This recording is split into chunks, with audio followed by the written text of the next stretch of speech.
আসসালামু আলাইকুম গাইস, আপনারা কেমন আছেন? আমি তো আলহামদুলিল্লাহ ভালো আছি। চিংড়ি মাছ দিয়ে পুঁই শাক আর আলু দিয়ে রান্না করব। তো এখানে ছোট চিংড়ি নিয়ে নিছি, যেটা শাকসবজি দিয়ে ভালো লাগে খেতে।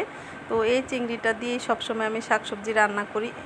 আর বড় চিংড়িটার একটা ভালো লাগে না, ছোটোটা যেরকম একটা অন্যরকম স্বাদ, সেই জন্য এই চিংড়িটা দিয়ে আমি সবসময় রান্না করি।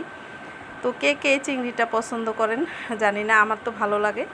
তো এই তো পুঁই শাক কুটে নিছি, আর সকালবেলা গিয়েছিলাম খোলামোড়া তো বাজারে।